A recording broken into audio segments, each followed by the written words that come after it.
So this is my preference, is that really this is more of a discussion. 11, hey, good to see you. 11 years ago, I was sitting probably right over there, listening to somebody speak.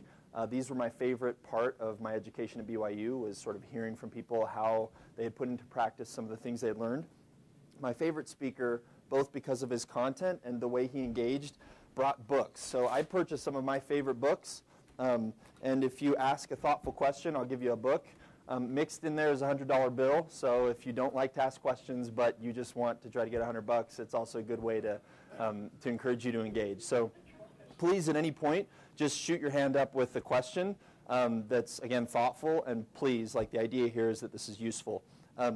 So don't have slides, but here's the way I'd like to approach it is, I want to give you a sense of the context that I had in my life and sort of how we came to this idea, right? The idea for the business, how we then rallied around the idea to give it some legs or an opportunity to grow, how we grew it, raising money and things, the team and some dynamics of our team and things that were important to our company culture, then how we exited or, in terms of founders, sold our business, and also I'll mix into there China because it's interesting. And does anybody speak Chinese or serve a mission in Taiwan, just by raise of hands? A few of you. And how many in this group are business majors? How many are business minors? And how many are none of the above? Okay. So then another thought is, when I entered BYU, I was a transfer student from the University of Utah. Changed sides, whatever. Yeah, I joined the True team. Transfer student from the U. I was a business major, but only because I wanted to differentiate myself as a pre-med student. I was headed down that path deep in my biology and chemistry, really loved those courses. I was volunteering right here at Utah Valley Regional Medical Center, newly married, teaching at the MTC, Chinese. At that point in time, if you would have asked me what the path was, it would have been really clear. It would have been excel in my studies so that I could go on, get into a good med school, and sort of go from there, right? Residency, the whole bit.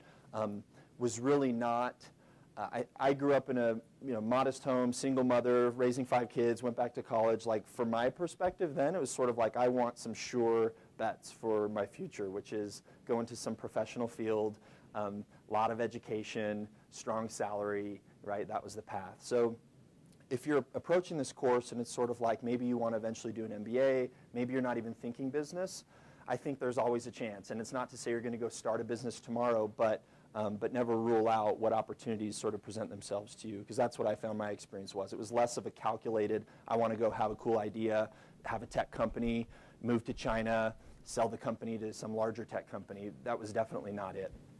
I was sitting in an Econ 101 class during spring semester. I couldn't get an idea out of my head that I had had in a conversation with my roommate. So this was just before I was married. There was an opportunity that presented itself to us, and I just couldn't get it out of my mind, couldn't focus on what was being taught. Not that the content was that interesting in Econ 101. But, so I'm in there, and I finally say to myself, I can sit through this, or I can just get my thoughts, put them on paper. So I totally zone out of the class discussion, pull a paper out, and just write this letter to my friend and future business partner, one of the co-founders of Zinch, sort of saying why we have to do this, take this opportunity together. That turns into us moving to Detroit, Michigan. I'm newly married. The 3 of us are living in this 2-bedroom apartment, and that was sort of our first startup. But again, the point is, didn't have a calculated path to entrepreneurship. All right. So first, wanted to talk about then my context for this. I've titled this, if you were to see the big slide up here, it would say EdTech, China, and Accidental Entrepreneurship. So I've given you a sense of accidental entrepreneurship. The EdTech part of it. So our company, it's a pretty simple business model. It's like LinkedIn for high school kids. You have a Facebook profile, but there's a lot of things that you do on the weekends and stuff that maybe you don't want to share in a professional setting. You have a LinkedIn profile, if the average user of LinkedIn is 41 years old, to show yourself professionally, right? You can use that to find jobs and connect professionally with others. Zinch is simply a website where you have a profile, and it's all geared toward going to college. So you can share grades, academics, all these things that might be interesting to schools. I'll talk more about the business model later, but I think the precursor to that is, where did the idea come from? So It really, I think, dates back to, sort of precedes me. My mother's side of the family, Mexican. My grandfather's family came from Mexico. He raised his family in LA. At the age of 7, he left school to go to work full-time, 8 hours a day, being paid 50 cents a day, turning bricks in a brick factory, right, working for one of his family members. So you would think, in one sense, and certainly the fact is that his formal education was very minimal, but his desire to learn and his passion for learning and the emphasis he placed on education with his own children and his grandchildren — I'm named after my grandfather, Sidronio, but I'm just Sid — was always there. And that was something that I felt as a kid. It's like two distinct things. We go back to LA from Utah to visit Grandpa, and it's like he always has a bag of nickels from gambling in Vegas. That side of the family, not LDS, all Catholic. Not that LDS people don't gamble too sometimes, but bag of nickels, and then would give me nickels based on, I think, my report card, right? So really distinct memory. So that then trickled down on into life. When I served my mission, part of it I was called to the Hong Kong mission. There's a little island off of China called Macau. Does anybody know Macau? All right, so I was in Macau and was part of the first, it was called a Mandarin group. It wasn't even a branch, right? You have wards, you have branches. This was a group. It was like, there was like less than a dozen of us. A few members, all from China, a few missionaries, a few local leaders.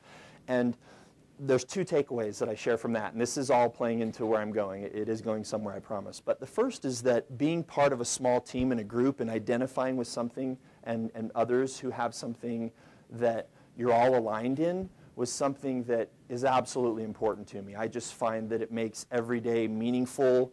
You have a very clear vision, and so the work is like not work. You just want to go bust your tail every day because you're trying to do something special. That, of course, is in a spiritual sense. This is much more secular, what we're doing with Zinch. The second thing was that one of those early members from China was actually applying to law schools in the States. And he was stressing over finding a ranked school, his LSAT. But the other part of it that I explained to him was that he has a background that is just very unique. Like, schools would love to have this young, bright, precocious man from China who has great English, but who came from a rural part of China, grew up on a farm. Families saved like 80% of what they earned just for their kids to go to college. I mean, it was just phenomenal, right? He had a story to tell. So I worked with him a little, put him in touch with my mother, who was an English teacher in the States, and eventually he came and he went to law school at BYU. Now his first job was in Houston, Texas, and now he's in Southern California. Makes great, has a great style, quality of life, faithful member of the church, 3 beautiful kids. That experience sort of opened my eyes to, like, wow, there are real barriers to higher education, right? Post-secondary, not just domestically but internationally, there's real barriers because most schools, so this is now getting into sort of the idea, most schools, if you think back to high school, you remember just a slew of information that came your way, booklets from universities, some of whom you knew and many who you had no idea how they know you, right? It's kind of flattering, but it also causes you to sort of say, how do they have my information?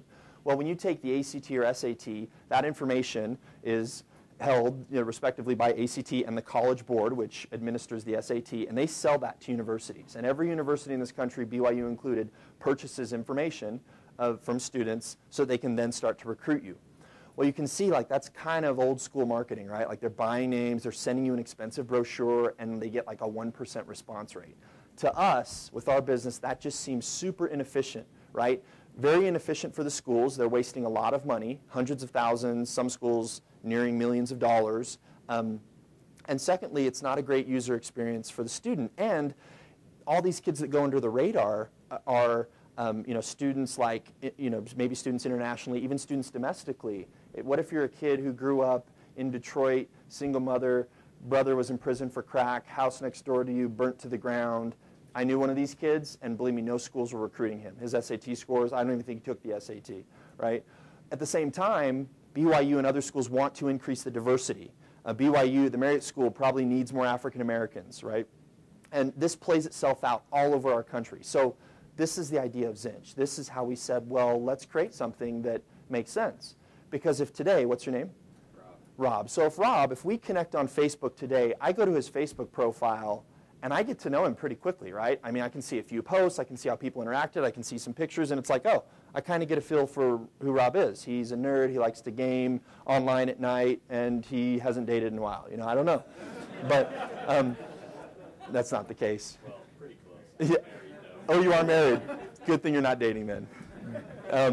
So it just struck us as strange that it's so easy to get a feel for someone in a social sense, and yet universities, all of them, will oftentimes hear them saying, and we didn't learn this until after we started engaging with more of them, but they struggle to put personality to paper, right? They're reading your college application and they're like, okay, he's a 3.8. It's like all these statistics, but that doesn't convey kind of the essence of who you are all the time. So that was the idea with Zinch, and I wish I could show you some vibrant profiles, but just imagine, you know, the same thing you get when you're like on Facebook, right? But geared with a very specific purpose, that this is all professional. Okay? That's the idea. If you have any questions, just holler. In the back.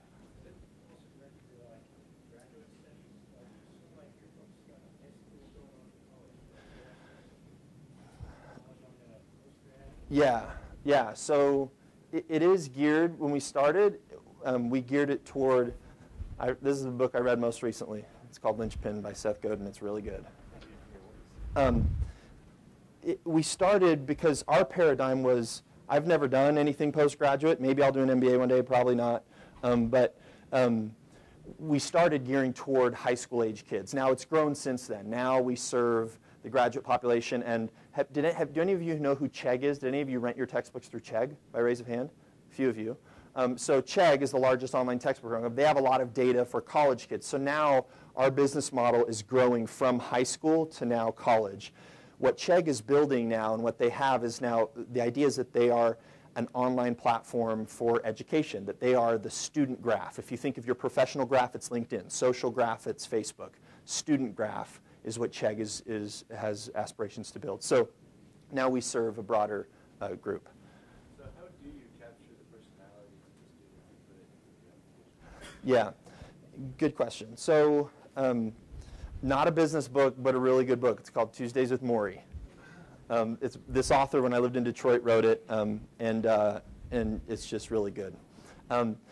So yeah, how do we capture that? So students, just like with other medium, they can showcase not just their test scores, their grades, but they can upload multimedia content, so video, audio, write essays. They can share clubs that they're in. So now we have schools, for example, that can set up a specific campaign, a message that reaches all students who are in a science and a ski club. And it's a school in the Rocky Mountains that has great courses in computer science. So they can get that targeted.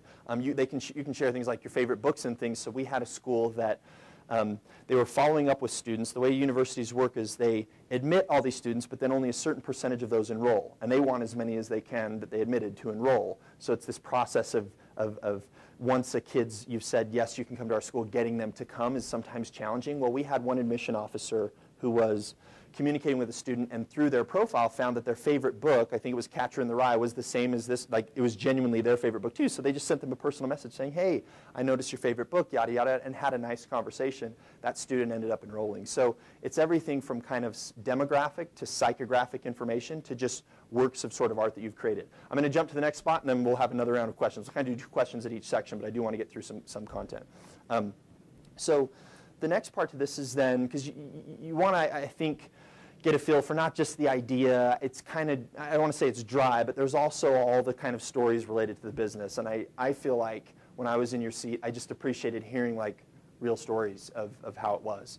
So we got together, we had this idea, 2 of us were at BYU, 1 of us was at Princeton, and so the first question we had was, where do we get together? We kind of have to be in the same room as we're building this site and business.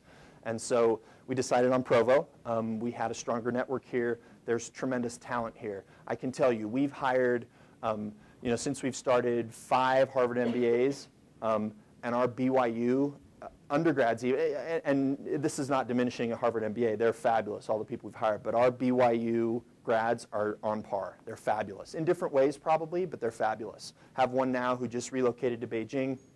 He is really playing a critical role on our team out there. His Chinese is awesome.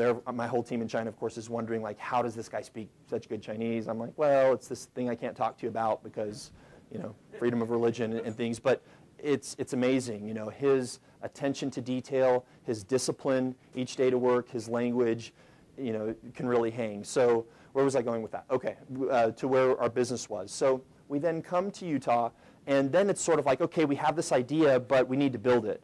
And we needed some real engineering to happen. We had to put money into the business. So we make a decision, all of us, to leave what we were doing. In my case, that was leaving another company that I had going. The other guys, one of them left school, so we all leave and commit totally to what we're doing. And then we commit financially. So you'll hear this term, skin in the game, like having some skin in the game, putting some money into the company. So each of the founders put in a certain chunk of money. Each of our first 4 employees, we asked them to put in $25,000 apiece. So before we even got this thing going, we had about 200 grand that we could work with. Now part of it, you may say, well, if I just have this idea, I can't go put together 200,000, let alone maybe $2,000 today. And I don't think that's the most important thing. It definitely helped us, though. Part of it was we were young. Nobody was living like the life then. We all drove modest cars. Like, we all socked away money. With other businesses we had, we never lived like a lavish lifestyle, and that played to our advantage when the Zinch opportunity came, right? Had other businesses, sort of were thoughtful with it, and one of the books I have, I think addresses this well. There's a lot of ways to run your business. I've seen companies who like to have a fancier office, and sometimes that makes sense if you're dealing with a clientele that's kind of high-end.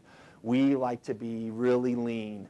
There's another book I have called The Lean Startup that I think talks about some of these things, but we got the cheapest office space in Provo, painted it, made it as cool as we could, brought in a guy to do some fun graffiti. I mean, it was a fun, like, startup environment, but it was dirt cheap, right? We were working for free, so for the first year of the company, we didn't take a dime out, for salary. And that's how we got this. So we bootstrapped our business to a certain point. Questions? I should go in the front. You had your hand last time. So I'm actually interested in tech businesses Okay. in China, and I really want to go into the online education industry. Okay. I have a lot of reasons why I want to bring my business idea in there. Why did you want to go to China? Yeah. So I'll get to that. The short answer now, and then I'll talk to it, and maybe if they have this, I can show you some slides, is when you think of all the places you could go, there's a lot of reasons. Like, who speaks Spanish here? Who speaks Portuguese? Who speaks Vietnamese? Japanese? Okay. Thai?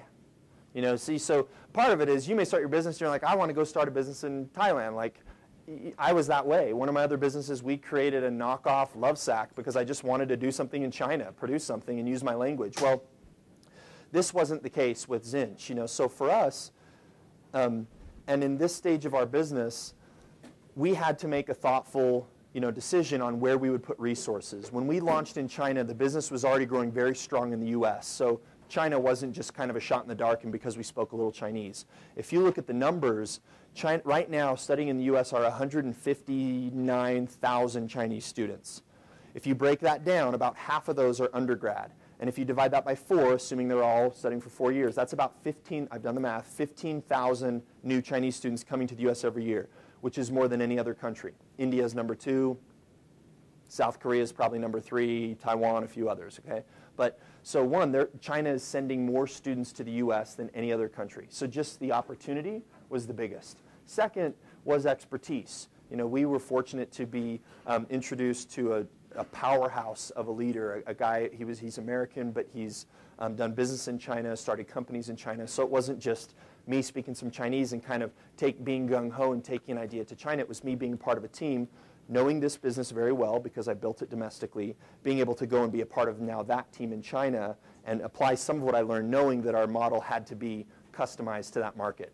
If you look at the number of US companies that are American companies that are market leaders that have succeeded in China, it's like, I think 0, right? So Google, Best Buy, Home Depot, like you go down the list of these companies, and it's just not clear that any of them have had the right strategy. So we knew going in that there was some risk, but we also knew that we had something very unique to offer. We had relationships with US schools. So we're now coming and saying, hey, we have regular communication with UC Berkeley, a bunch of great universities. We can put you in touch. So that was part of that right here.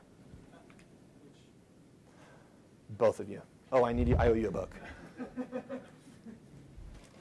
Clayton Christensen, The Innovator's Dilemma. If you've read it, I can swap it out. Okay, you read it. I thought you had. Everybody's probably read this here. The Millionaire Mind. This is the one that I got when I was in this class. Awesome book. Oh, you have to ask it first. Okay. So my question is, it goes with the risk you were talking about. How do you, like, in starting up, you're not taking any money in yourself. You actually put a whole bunch of money into it. How do you mitigate risk, especially when you're in the circumstance like newly married and that kind of thing? What type of risk? What do you mean? Well, just like the risk of failure of your business model, like just crumbling. You know, I mean, part of it is when so I put $60,000 of my own money in it, right?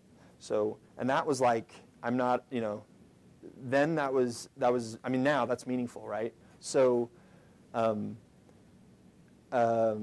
you have that in the game, I mean, you tell me. So if your net worth, let's say, is 100 grand, and you're putting 60% of that in a business, how do you think that impacts how you approach your business? Work really hard to make enough out. You work really freaking hard. I mean, you're like burning it, right? Now, the other part to it, though, is there's more to the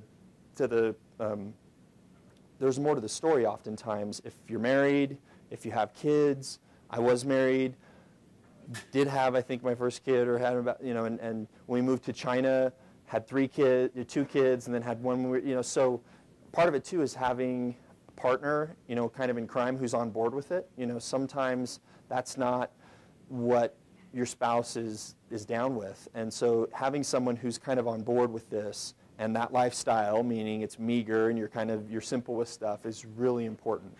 But I think the bottom line is, you know, it's a huge mitigator of risk to me, because it means I'm counting on myself. And depending on, you know, your personality, like if you're that type where you're kind of like, I want it to ride on me.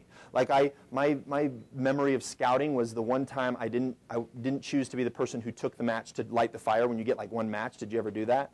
I remember it. I'm like, I wish I would have taken that match. Like I remember the guy's name who lit it and how it blew out, and I was just like, we don't have our fire. You know? Now, that obviously is probably minuscule in the scheme of things, but I think there's a little bit of that in all this. You know, you kind of have to gauge your appetite for some risk. And I'm not saying it's right or wrong. I'm not here to say entrepreneurship is everything. I think there's fabulous people. You know, today I was at, It was recently I was in a Home Depot, Office Depot, and the lady helping me was like phenomenal. I mean, this lady was so good at what she did. I had serious respect. She probably made less than 20 bucks an hour, but the point is, you know, we're not all meant to be entrepreneurs, and that's like one thing to do. And in the scheme of things, it's not how much we end this life like making, and did we sell a company and these things. It's sort of like, did you learn a craft, whatever your craft was, and did you own your craft? Did you have something where you're like, I mastered this thing and, you know, blessed lives because of it, whether that's working at Office Depot or starting a company or whatever. Like, that's my opinion. You had a question? Did you both ask a question, or did one of you just ask a question? Yeah. Oh, okay. So my question was, we just did a project kind of talking about when you start up a company, the different things that you need to consider. Yeah. And some of those things, you know, range from the customer segment that you're going for, and also, you know, how you're going to fund it. Yeah. I guess, how did you do that part of your analysis before you, as you were starting out, how did you take your idea from, okay, this is what we want to do, to, okay, this is how we're going to fund it, this is who we're going to partner with, this is... Didn't have all that figured out. So the answer in our approach to our business was like, take a step. It wasn't sort of have a well-calculated plan, be all geared up, buttoned up, and then hit the market. Like, you can actually waste a lot of money, and it can be very disappointing. You know, we found that it's like, and there's a balance because you want a good product, right? We're dealing with American universities who are distinguished and who have brands, and so we were really sure that our product was solid before we took it. But at the same time, you know, we had to iterate. So our approach was go in with something and test it and see what people say. You know, so if you know, for example, you're raising money, we knew we wanted to go try to raise money in the Bay Area, in Silicon Valley and other places. So we started with some, frankly, investor groups that we knew we frankly wouldn't take their money, even if they offered it, because it was a great training ground, right? We entered the BYU e-business plan competition and had a lot of feedback and won that. We did the Utah Entrepreneur Challenge, happened to win that. But those are chances where you get to test what you have, throw it against the wall. You know, part of it is, nothing, I think, puts me off more sometimes than when the investors and the sort of seasoned people talk down to you or think they sort of know it. I mean, it's like, look, anybody who's done this knows that there's certainly hard work, a calculated effort, but there's a lot of luck too, right? Like we had points in the business, and I'll share some of them, where we're like on the verge, letting employees go, I'm ready to leave the business, like you hit those. So there's no one method is the short answer, but I find that baby steps and then testing it, and then going back, right, having a hypothesis, testing your hypothesis, and then evaluating after whether it worked or failed, is the way to go. That's how we approach our technology. So we would build something, see how students responded, right? That's how we test simple landing pages. If we're doing like, let's say we don't really do them, but a banner ad on a website, then we want to, if kids aren't responding well to that banner, we'll try a new banner, right? And then when they click the banner, when they go to a web page, we'll sort of see how, if 10 kids go to that and 5 of them convert, but then we test another page and 7 convert, we'll go with the better performing. So sometimes you have a plan, but you got to get comfortable with being like, I've got to have a plan, and then another plan, then another plan. You just have to be comfortable with that iterative process, if that makes sense. Let me jump back in a little bit, and then we'll go to some questions. So some of my family, grandpa. So you talked a little bit about, our idea coming in. This is sort of product. This is early on what it looked like. Talked a little bit about setting up shop. So early team, skin in the game, location, right? So we found, and I think you're getting at this a little bit, we found that this is like the common, you start talking to investors and everybody wants to know, how do you scale your business and how big can this business be? There's this idea of like up and to the right? And especially with tech companies, it's like you can't just sort of grow your users like this. You got to go like this, right? You can't just grow your revenue like this. You got to go like this. So the first thing is, again, you need to run your race. And I think it probably applies to more things, but I don't want to presume to know what's going to work for you. All I can say is I found this, is there were points in the business where you have trade-offs. Our trade-off in our business, can anybody guess? It'd be hard for you to guess without me giving you a little bit. Let me put it this way. So optimizing for money and optimizing for user experience, meaning getting students to come to our site was critical to our business. If we didn't have the students, schools wouldn't want it, right? When we would talk to schools early on, they would say, oh, how many users do you have? And then when we talk to students, guess what they say? How many schools do you have, right? So you kind of have to start somewhere, and we did. But then there were trade-offs in the business because the sales team could say, hey, we're talking to schools, and they kind of want this, this, and this, and ultimately it boils down to more kids. So you can do things to get more kids, but that's not always good for the user. So one example is if you live in Utah and you want to study in Southern California, and we start sending you a lot of messages trying to recruit you to study in Vermont or Pennsylvania, it may be off-putting at some point, right? You may be like, this is spammy, right? And I think these days, we have a really good feel, whether it's text message, which I don't think there's as much spam here as in China via text, but especially like your email, right? Or other things like you can sniff out, or when your friends' accounts have been hacked, like you can sniff it out right away. You get a weird Gmail email from them, from their Gmail account, you're like, oh, their account's been hacked. There's like no tolerance for that, and that was our approach too, was we wanted to have a really good user experience. At the same time, we had to balance that with revenue. So there was a point in the business where we had to say, one of these has to give. Now, when you have your own money in this thing, you're like, I'm watching, all of us watching our money go like this, right? So we want to see the dollars come in so that we're not down to our last dollar. So it's challenging, but that's where then you face some decisions. Do you raise outside capital, specifically, in our case? Or do you sort of sacrifice user experience? Well, we would never sacrifice user experience. It was one thing, we kind of committed to. So we decided to raise money. And raising money meant a few things. I'm representing it with this. This can mean a few things, right? Eventually, we relocated our business to San Francisco for strategic reasons, partnerships and other reasons. So in one sense, you can say you can kind of be a big fish in Provo or a smaller fish somewhere else. And I don't think that's necessarily the right metaphor, because there are fabulous companies that have grown here. And I think what we can accomplish here and the talent we can attract is on par with the rest of the nation. I really think that. Future businesses that I'm involved in, I will always look to right here to recruit talent and grow a business. But that said, for different reasons, we relocated to San Francisco. But the other part of this is when you're kind of the big fish in your company, so think of this fishbowl as sort of your company, you own it, right? You make the decisions. That equity in the company and the decision-making power, the board of directors is like us.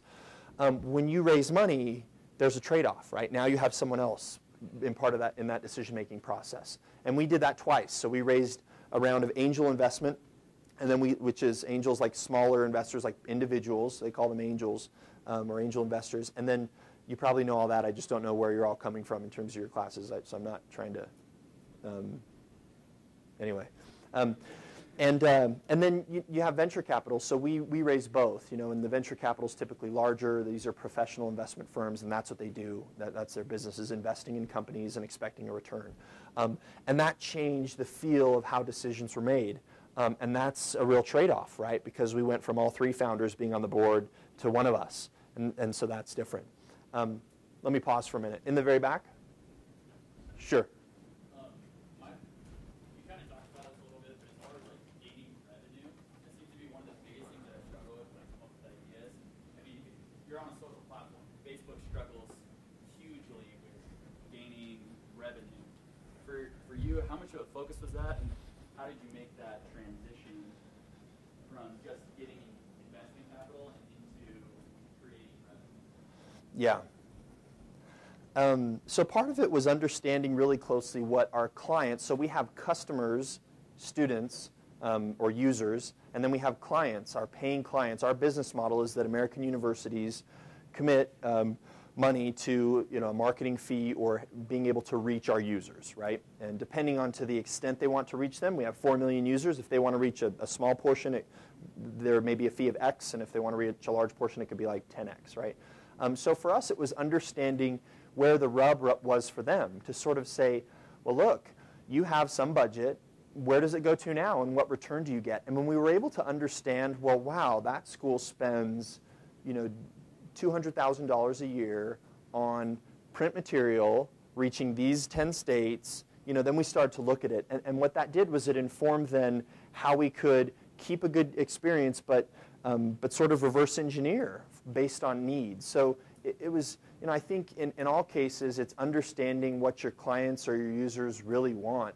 And it changes. I mean, I think when we first started the business, I was 25 or so. So I felt like I kind of remember what it was like in high school, but I knew I was far enough along that, we looked to the youngest founder to actually be have the biggest voice in that stuff. Nowadays, I have to be really careful. I can't assume I know how you all use the web, because there is a little bit of a gap. And so focus groups and focus groups both with users, and even we bring colleges in regularly to our San Francisco office to sit them down and really just talk and understand, because we view this as a partnership. We're not we hate the idea of being a vendor. We really want to say, no, we're in this with you. You have real challenges. Hey, we've got a lot of smart people working really hard and a lot of money in the bank that we can deploy to build cool tools and features to help you. Does that make sense? So it comes down to just kind of maintaining that communication with your customer. Is that really what it kind of comes down to? Yeah, I think that's a great way to summarize it. Yep. Right here.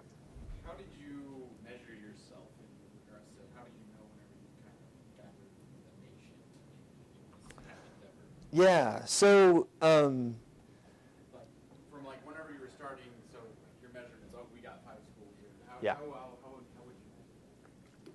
There were definitely benchmarks that we set, targets, goals. When we got our first school to just sign something committing to us, we're posting that and making a big deal. Those wins are so exciting. You can, as a business, nowadays, of course, the dollars are bigger and the reach is bigger, but nothing is quite as sweet as just your first dollar. We remember the first dollar, right? It's like when you're in a restaurant, you see the first dollar. We had our first dollar. We remember the first schools that came on board. A big part for us was 6 months into the business, we get a call from a publicly held company, really recognizable brand in higher education. And they want to fly us out to Santa Monica and want to talk to us and eventually make an offer to buy our company. 6 months of work, $1 million is what they offered, right? So you start doing the math. I'm like, wow, like that's more money than I would have ever made in that amount of time. There's 3 founders, our 4 people. Like you start doing the math, and you're like, hey, like this is not bad. So that was did a few things. We turned it down because I remember we're sitting in a McDonald's in Santa Monica, California. We're going in there like we can buy anything on that menu, like we were amped up, right? But then we sort of sat down and we kind of calmed down and realized, like, we're 6 months into this. Let's see what we can do. And frankly, that's one part of it is some exit, right? Making money in what you do. But you find out, you can be just as happy. Like I'm really probably no happier than when I made a tenth of what I make. When we were working for free. I mean, right? You start looking at those things, and I'm kind of preaching to the choir here, but there's other things that are important. Well, for us, with our business, it was we want to have real impact. If we were just seeing a little impact, we want to really help kids. We want to hear more of these stories of the kid in Wisconsin who got recruited by a school in Nevada, and this school in Nevada recruiting their first kid out of Wisconsin because we helped them overcome that barrier because they didn't have the ability to travel and recruit kids from Wisconsin, you know what I mean? So that validated what we were doing, gave us a sense of, wow, if this company cares about what we're doing, is offering us some money, we know we're onto something. And then there's just benchmarks in the business. We know our market size, right? So whatever you do, if you sell safety pins, you're going to probably do some research and find out how many safety pins are produced and where they go and who are the biggest buyers and what sizes and things. So we knew, and we had a bearing of our reach. So today we can tell you we have, X% of all high school seniors have a Zinch profile. We know those type of statistics. And you just have benchmarks along the way, to get your team excited. Did I give you a book? Okay. They Call Me Coach, John Wooden. Great book. You're probably like, I'm telling you, it's a good book, even if you don't like basketball. Okay, I have 5 minutes, so we got to wrap things up. And I've got a few more things on $100 bill somewhere in there. Oh, we do have Q&A afterwards, though. Okay, great. So then let me talk through this since we have some Q&A, and I'll save those for like the first few people in the Q&A to reward them. So one quick question. How do you think this guy broke his arm? Here's a hint. It happened in the office. No. Yes. So our employees, this is just, I think I tied this into something, and I can't remember what. Maybe I'll remember in a minute. But so they're arm wrestling over who gets what office space. And we're all in the office, and all of a sudden we hear a snap, and he had a spiral break on his bicep. Just the whole thing. I mean, he didn't know what it was. He's looking around, and then he can't lift up his arm. But, but part of that, I think the reason I shared it was, what drives you? And this gets to your point. Like, we found in the business, we really had to look at what we cared about. And for us, it was about, we were all competitive. All of us we all played certain sports. And so there was just kind of a competitiveness. Like, we just didn't want to be good. We wanted to be the best. We went into conferences and things, and, you're cordial and professional with your competition, but you're also like, man, we just want to dominate, So, that culture of the business, we were lean, when I have employees now that complain about the quality of hotel they're staying in, I say, look, let me take you back. Let me tell you a story. We had one of our first employees. She lived in Manhattan. Me and our head of sales delayed booking a hotel. By the time we looked, there was something going on in the city, and like motels were like 300 and something bucks. And so we're like, no way. So she kind of overheard. She's like, oh, you can stay at my apartment. I'm thinking, okay, an apartment's probably big. I didn't know like New York, Manhattan apartment. So is anybody from New York? Or been there? Okay, so we go, and she has a couch outside that she sleeps in. She's like, you guys can just sleep in my room. We go in, and her room's like 10 foot by 5 foot. This isn't even like a twin-size bed. This is like mini twin size. So me and our head of sales, we're just kind of like back to back that night, sleeping on it. So anyway, the point to that was, for us, it was, we kind of liked that. We liked having some edge. We liked being sort of saying, we're going to do more with less, and we're going to out-hustle and hopefully outsmart, but definitely out-hustle. So I kind of like to share some of that. How much, am I done? Yeah. Okay. So let me just quickly touch on China. The opportunity, this is my boy. This is in Tiananmen Square. The opportunity for us came down to, as I mentioned, the numbers from China, right? It was just a big opportunity. And I don't have time to get into some of the market, the transformation of the market and the last sort of 50 years in China and why things have changed. But suffice it to say, there's a big opportunity, right? And that was exciting to us for a lot of reasons. Our team in China has been hands down the most rewarding part for me. You know, having that same, again, thinking back to the feeling I had as a missionary and being a part of a group where we're totally aligned. I love that feeling in my Provo office. I love that feeling with our China office. You know, it's just as rewarding to see somebody finally get it and then be able to execute on something that they just got and then feel that sense of accomplishment. Just as rewarding as anything in this business. It really is. So I wanted to share that. And then the last thing is, just before we end, you know, the other part to this, there's funny stories, and for us it ended well, and it continues to go well. You know, I love the company that acquired us, but you know, there are real challenges that just happen, and not just your business, not just the fact that there was time where we probably could have managed our money better and we were like down to dollars in the bank and we had to let people go, and it was like horrible. Like, it's the worst feeling. And fortunately, most of our employees were like just out of college and young, and so they could, you know, it wasn't like life-shattering, but you hate that feeling. Like, there's nothing like having some stewardship over a person who's attached to a family or even themselves and then not putting them in a position to succeed. We overcame those. This was a letter from my wife. So into our business, not long into it, my brother passed away, and everything came to a halt for me. I remember going to one of the other founders and just telling him that I was done. Like, I couldn't, I just wasn't ready to move on with this. I couldn't have passion for something like this when someone I loved so dearly, you know, was no longer around. So that was one point.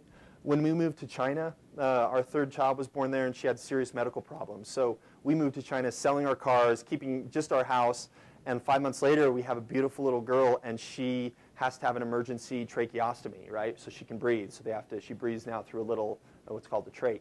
So we moved back to the States. You know, my wife's here dealing with that. I'm single dad in China with 2 kids there and managing the business. Like, those were times where, you know, life really happens. And I just share this, you know, my wife shared that if Zinch isn't the answer for us, then we'll move on to the next thing. You know, and that was simple, and there was more to it, you know, in the letter. But, you know, it's important in your business to have, then we were required, which is, you know, happy, you know, but there's priorities in what you're doing here. You know, when I go on a business trip now, my mom doesn't ask me all the big things about, you know, where's the company going or users. She's like, remember you're the priesthood that you hold. You know, remember your family, you know, and those things. And so it really, you never outgrow the things that you learn here. You know, you're fortunate to be in a place where the spiritual is just as important as the secular. You know, and so I would just say in all of this and whatever you're pursuing, you sort of get it. Like, you already have all you need, and I'm sure you have talents to go do great things outside of that, but it never goes beyond, you know, your kids. And these are mine. This is my little girl that was born in China. This is my oldest, Koi, and that's Case. Some recent little pictures. But I think I'm done with time. We'll have some Q&A, but just want to thank you for those of you who do have to leave. Really appreciate you listening, and hopefully this was somewhat useful. So thanks.